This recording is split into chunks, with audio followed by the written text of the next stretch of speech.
काढू का? हे विषय नोंदवत आहोत. त्यामध्ये रोटरी क्लब असतील,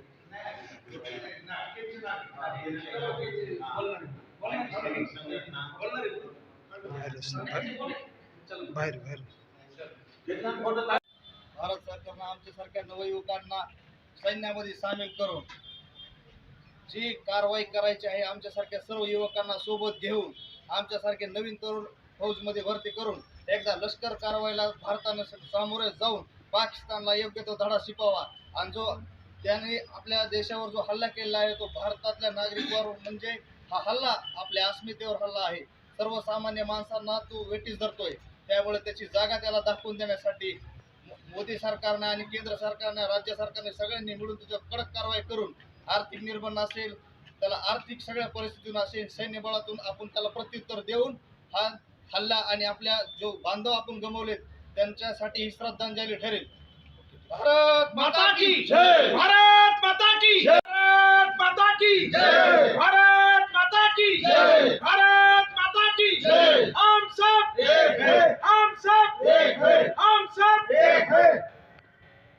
आपल्याला सगळ्यांना माहिती आहे, काश्मीरमध्ये पहलगाम या ठिकाणी पाकिस्तान पुरस्कृत अतिरेक्यांनी भारतातील पर्यटकांना 22 एप्रिल रोजी निष्पाप पर्यटकावर गोळ्या झाडून त्यांची हत्या केली.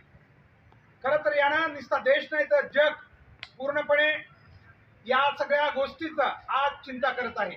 अशा वेळी अशा अतिरेक्यांना देशानं ताबडतोब शोधून काढून, जर यामागं पाकिस्तानचा हात आहे हे सिद्ध होत असेल तर पाकिस्तानवर योग्य ती सैनिक कारवाई करणं, यासाठी आम्ही केजचे सगळे नागरिक या ठिकाणी आज या घटनेचा निषेध करण्यासाठी केज तहसीलदारांना निवेदन दिलेलं आहे आणि मागणी केलेली आहे की या निष्पाप जीव गेलेल्या आमच्या पर्यटकांचा बदला या देशानं घ्यावं. फक्त भाषणबाजी आता नकोय, कठोर भूमिका केंद्र शासनानं घेतली पाहिजे. कारण या ठिकाणी आपल्याला माहिती आहे की 28 लोकांचे बळी गेलेले, विशेष म्हणजे यामध्ये काश्मीरचा तो नागरिक सुद्धा आहे ज्यानं अतिरेक्यांना विरोध केला असता अतिरेक्यांनी त्याचाही जीव घेतलेला आहे. आणि आम्हाला या ठिकाणी सांगायला अभिमान आहे की आज या घटनेनं संपूर्ण देश एक झालेला आहे. काश्मीरची जनता सुद्धा या अतिरेक्यांच्या विरोधात आता रस्त्यावर आलेली आहे. म्हणून या ठिकाणी केंद्र शासनानं या अतिरेक्यांचा ताबडतोब शोध घ्यावा. कारण आज 8 दिवस होऊन गेलेले तरी आणखी या अतिरेक्यांचा शोध लागलेला नाही. म्हणून केजवासियांच्या वतीनं आम्ही मागणी करत आहोत केंद्र शासनाकडे की अतिरेक्यांना तात्काळ शोधून काढा आणि यामागं पाकिस्तानचा हात असेल तर पाकिस्तानला योग्य तो धडा शिकवा. यासाठी ही मागणी करण्यासाठी केजचे सर्व नागरिक या ठिकाणी एकत्रितपणे आज केज तहसीलदारांना निवेदन देण्यासाठी या ठिकाणी आलेले. आम्ही पुन्हा एकदा पाकिस्तानच्या या कृत्याचा निषेध करतो. पाकिस्तान मुर्दाबाद! पाकिस्तान मुर्दाबाद! पाकिस्तान मुर्दाबाद! आम्ही या ठिकाणी सर्व नागरिक आलेलो आहोत. थोडे 2-1 मिनिटांमध्ये तेही मत मांडतील. मेजर अजमुद्दीन शेख ज्यांनी भारतीय सेनेमध्ये आपलं सेवा केलेली आहे तेही या ठिकाणी 2 शब्द बोलतील. पहलगाममध्ये जे आमच्या पर्यटकावर अतिरेक्यांनी हल्ला केला त्याचा आम्ही केजवासी तीव्र शब्दामध्ये निषेध करतो आणि आम्ही लिखित पण तहसीलदाराला असं दिलेलं आहे निवेदन. आणि केंद्र शासनानं याच्या मुळापर्यंत जाऊन चौकशी करून जर पाकिस्तान याच्यामध्ये दोषी असेल तर खरंच 1965 आणि 73 साली जे पाऊल उचललं होतं त्या अनुषंगाने या वेळेस माफी नाही दिली पाहिजे असं मला वाटतं. कारण भारताचं स्वर्ग हे काश्मीर आहे आणि सर्व आता काश्मीरी सुद्धा तिथं अमन, चैन आणि शांती त्यांना असावी असं वाटतंय. ते पण शांतीच्या मार्गावर चढायला तयार आहे.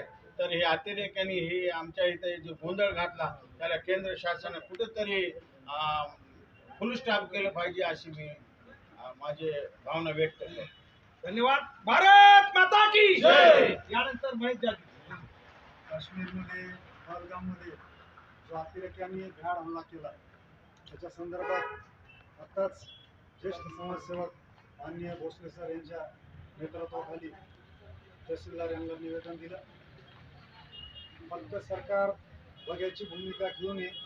मला काही भाषणबाजी येत नाही, पण जे काही समजा आज मागे मुंबईवर हल्ला झाला, कुणी यावं हल्ला करून जावं, कुणी यावं कोणत्या अतिरेकाने यावं हे करून जावं, आणि हे फक्त दिल्लीवाले म्हणते आम्ही असं करू तसं करू, नुसतं भपकेबाजी बोलणेबाजी नका, काहीतरी ह्यांनी करून दाखवावं, ठोस करून दाखवावं.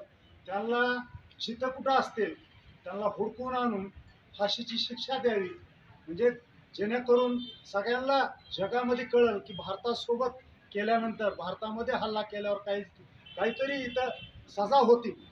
एवढंच बोलतो, थांबतो.